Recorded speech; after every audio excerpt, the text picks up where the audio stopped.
आज बहुत सी आवाज़ें बोल रही है। मन की आवाज़, भावनाओं की आवाज़ और अनुभव की आवाज़। लेकिन प्रश्न ये है, पवित्र आत्मा की आवाज़ कौन सी है? क्योंकि हर आत्मिक आवाज़ परमेश्वर की नहीं होती। प्रियो भाई और बहनों, पार्ट 1 में हमने देखा कि परमेश्वर की मैं हूं को शैतान कैसे मनुष्य के मैं ही हूं में बदल देता है। पार्ट 2 में हमने देखा कि झूठा मसीह केवल बाहर नहीं, अंदर भी कैसे पैदा होते हैं। पार्ट 3 में हमने देखा कि झूठा मसीह और झूठी आत्मा के अंतर कैसे पहचाने। आज पार्ट 4 में हम सीखेंगे कि पवित्र आत्मा की आवाज कैसे पहचाना जाए, क्योंकि जो आवाज सही ना पहचाना जाए वही सबसे बड़ा धोखा बन जाती है। सबसे पहले यह समझिए, पवित्र आत्मा कभी भी स्वयं की महिमा नहीं करती। यीशु ने यूहन्ना 16:14 में कहा, वो मेरे महिमा करेगा। जो आवाज यीशु मसीह को ऊंचा उठाए वही पवित्र आत्मा की है। जो आवाज मनुष्य को केंद्र बनाए वो पवित्र आत्मा से नहीं होता। पहला चिन्ह, आवाज आपको नम्र बनाती है। पवित्र आत्मा कभी नहीं कहता तू दूसरों से बड़ा है। वो कहता है क्रूस के पास आ। जहां पवित्र आत्मा बोलता है वहां पश्चाताप होता है, वहां घुटने झुकते हैं, वहां मैं का संबोधन कम होता है।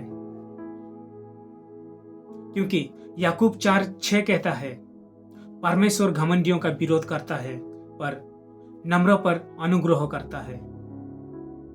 दूसरा चिन्ह, आवाज वचन से मेल खाती है। पवित्र आत्मा कभी परमेश्वर के वचन के विरुद्ध नहीं बोलता। यूहन्ना 14:24 कहता है, वो तुम्हें सब कुछ सिखाएगा और मेरी कही हुई बातें तुम्हें स्मरण दिलाएगा। यदि कोई आवाज कहे वचन अब जरूरी नहीं, पश्चाताप की जरूरत नहीं, आज्ञाकारिता पुरानी बात है, तो समझिए ये आवाज परमेश्वर की नहीं है, पवित्र आत्मा की ओर से नहीं है।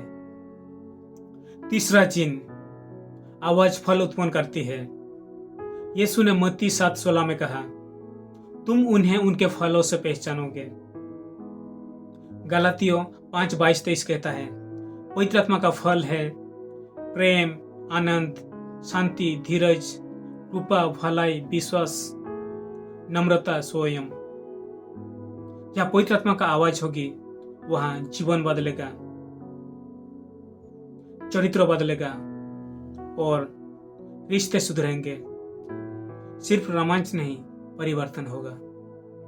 अब अपने आप से पूछिए, जो आवाज मैं सुन रहा हूं क्या वो मुझे और नम्र बना रही है? क्या वो मुझे वचन के करीब ला रही है? क्या वो मुझे क्रूस के पास ले जा रही है या सिंहासन पर बैठा रही है? याद रखिए, पवित्र आत्मा आपको कभी विशेष महसूस नहीं कराता, वो आपको आज्ञाकारी बनाता है। पवित्र आत्मा की सच्ची आवाज शोर नहीं करती, वो गहराई से बोलती है। वो कहती है, मैं नहीं, यीशु, मेरी नहीं, उसकी महिमा हो। जो कोई इस आवाज को पहचान ले वो आत्मिक धोखा से बच जाता है। यदि ये चारों भाग आपके लिए आत्मिक सुरक्षा बने हैं तो इसे अपने तक सीमित ना रखें। इस वीडियो को लाइक करें, दूसरों से शेयर करें ताकि वे भी आत्मिक धोखे से बच सके। और ऐसे ही गहरे बाइबल आधारित संदेश के लिए चैनल को सब्सक्राइब करें, क्योंकि ये समय केवल सुनने का नहीं, पहचान कर चलने का समय है।